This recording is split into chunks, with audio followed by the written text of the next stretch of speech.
Hi friends, welcome back to our channel. ఎలా ఉన్నారు అందరూ? నేను కూడా బాగానే ఉన్నారు. ఈరోజు వీడియోలో అయితే డెలివరీ బ్లాగ్ వీడియో అన్నమాట. నేను ముందు వీడియోలో చెప్పాను కదా 26th అయితే జాయిన్ అవ్వమని చెప్పారని చెప్పేసి. ఆ రోజైతే మేము హాస్పిటల్కి అయితే వచ్చామన్నమాట. మీరు వీడియోలో చూసే ఉంటారు కదా, ఆ రోజు జాయిన్ అయ్యాము. ఆ రోజు ఈవినింగ్కి జాయిన్ చేసుకున్నారనమాట. కొంచెం వాయిస్ డిస్టర్బెన్స్గా ఉంటే కొంచెం అడ్జస్ట్ అవ్వండి. వీడియో రావడానికి నేను ట్రై చేస్తూనే ఉన్నాను. టైం అయితే కుదరలేదు.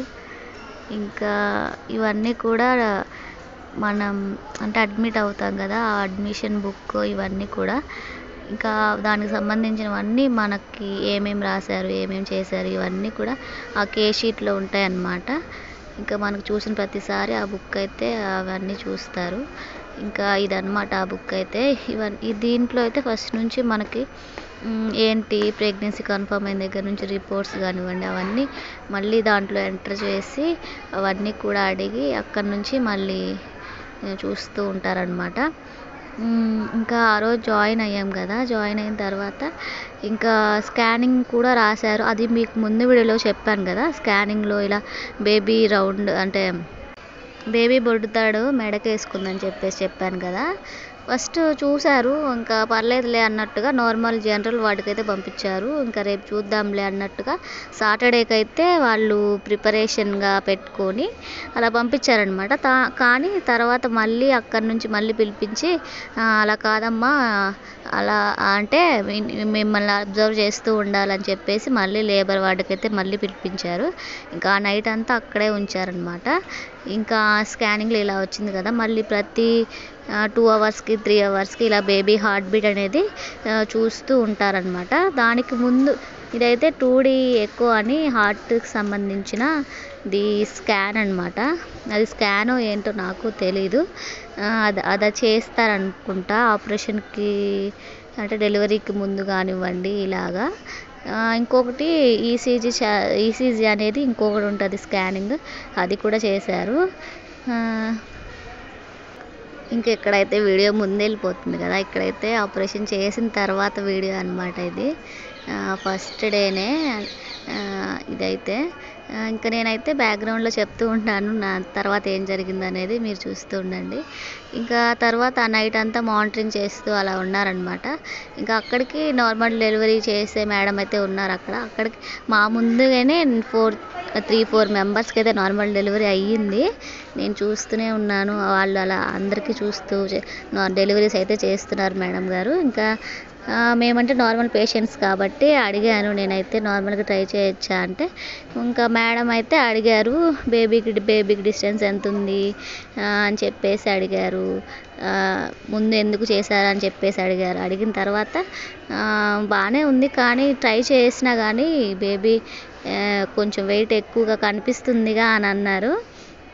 ట్రై చేసినా కానీ మళ్ళీ చివరికి సిసెక్షన్ అవుతుందేమో అన్నట్టుగా చెప్పారు.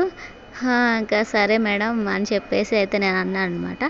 అది కూడా హైట్ కూడా కొంచెం తక్కువగా ఉన్నావు కదా అని అన్నారు. ఇంకా సర్లే ఎందుకు మళ్ళీ ఆ పెయిన్స్ అంతా భరించి మళ్ళీ తర్వాత మళ్ళీ సిసెక్షన్కి వెళ్ళాల్సిందే కదా అని చెప్పేసి నేను కూడా ఇంకా సరే అని చెప్పేసి అన్నాను అనమాట.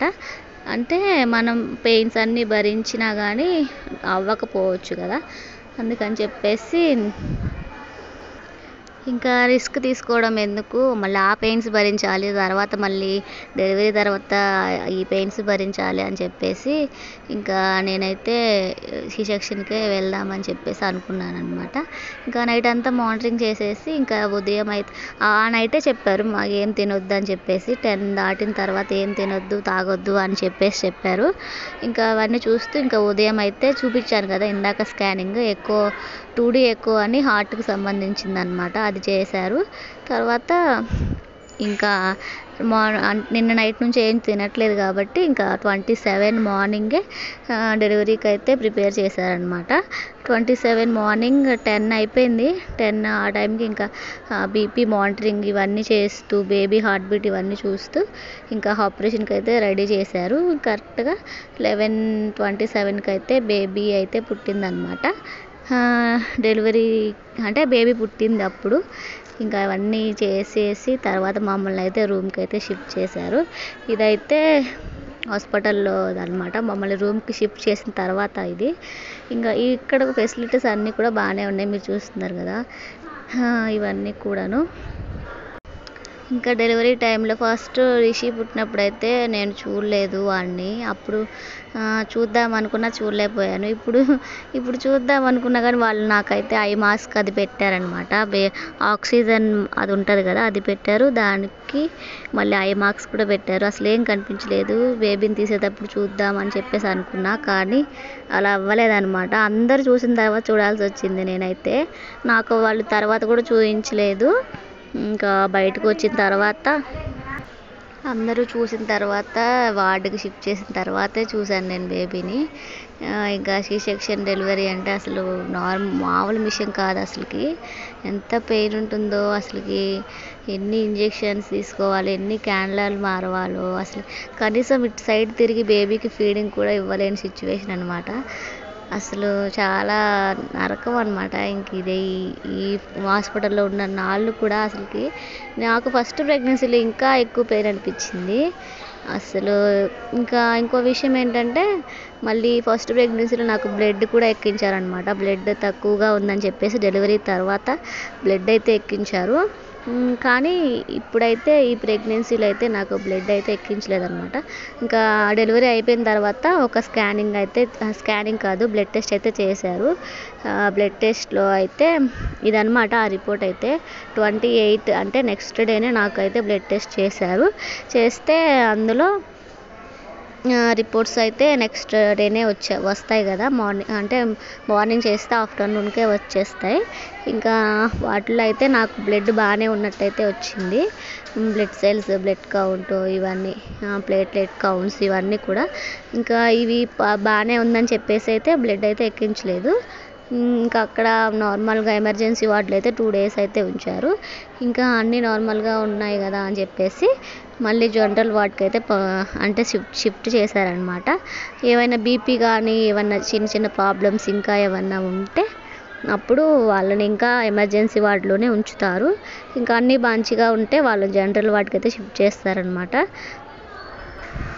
ఇంకా నెక్స్ట్ అయితే ఇదైతే డెలివరీ తర్వాత అనమాట. చూస్తున్నారు కదా, అప్పటికే ఒక చెయ్యి అయితే ఫుల్గా వాచింది. తర్వాత దానికి తీసి క్యాన్లా ఇంకా దీనికైతే మళ్ళీ పెట్టారనమాట. ఇంకా తర్వాత ఇంకా చూస్తున్నారు కదా, బేబీ కూడా కనిపిస్తుంది, చూసేయండి. ఇంకా నెక్స్ట్ అయితే వాటర్ అయితే అంటే 26 నైట్ నుంటే నేనేం తినట్లేదు కదా, తాగట్లేదు కూడా కనీసం. ఇంకా ఫస్ట్ ప్రెగ్నెన్సీలో రిషికి అయితే నేను చాలా సఫర్ అయ్యాను వాటర్ కోసం 3 days అయితే. అప్పుడు ఇంకా సమ్మర్ కాబట్టి చాలా బాధపడ్డారనమాట. కొంచెం కూడా ఇచ్చేవాళ్ళు కాదు. ఇంకా అందుకని నేను అసలు వాటర్ మీద కనీసం పెట్టుకోలేదన్నమాట. ఇంకా అసలు మనం తాగకుండా ఉండాలి అన్నట్టుగా నేను కాన్ఫిడెంట్గా స్టిక్ అయి ఉన్నాను. దాని గురించి అసలు మైండ్లోనే తీసేశారనమాట. అది కూడా ఇప్పుడు మళ్ళీ వింటర్ కాబట్టి అంతగా మనకి దాహం కూడా అనిపించదు. ఇంకా 3 days వరకు అయితే మనకి ఫుడ్ అలాంటివే ఉండవన్నమాట. 3 days అయితే మనకి సెలైన్స్, ఇంజెక్షన్స్ అయితే ఇస్తూ ఉంటారు. ఇంకా సెలైన్స్ వేస్తారు కాబట్టి మనకి ఆకలి కూడా అనిపించదు కదా. ఇంకా తర్వాత యాంటీబయాటిక్స్, ఇంజెక్షన్స్ అన్నీ మనకి క్యాన్లాకి ఎక్కిస్తారు. అలాగే ఇంజెక్షన్స్ కూడా ఉంటాయి భుజానికి చేసేవి, ఇవన్నీ కూడాను. ఇంకా తర్వాత రోజు అయితే ఇదన్నమాట. ఇంకా నెక్స్ట్ మళ్ళీ జనరల్ వార్డ్కి అయితే షిఫ్ట్ చేశారని చెప్పాను కదా, ఇది అక్కడ తీసిన వీడియో క్లిప్ అయితే. ఇంకా తర్వాత ఉదయంనే అమ్మ జడ వేస్తుంటే వీడియో అయితే తీశాను. ఇంకా ఎప్పుడో 8th 9th క్లాస్లో ఉన్నప్పుడు మా అమ్మ జల్ల వేసేది మాకు. ఇంకా మేమైతే హాస్టల్లోనే ఉండేవాళ్ళం కాబట్టి మేమే వేసుకునే వాళ్ళము. ఇంకా మళ్ళీ ఇప్పుడైతే జడ వేస్తుంది చూడండి. ఇంకా ఫేస్ అయితే చూడండి డల్గా అయిపోయింది.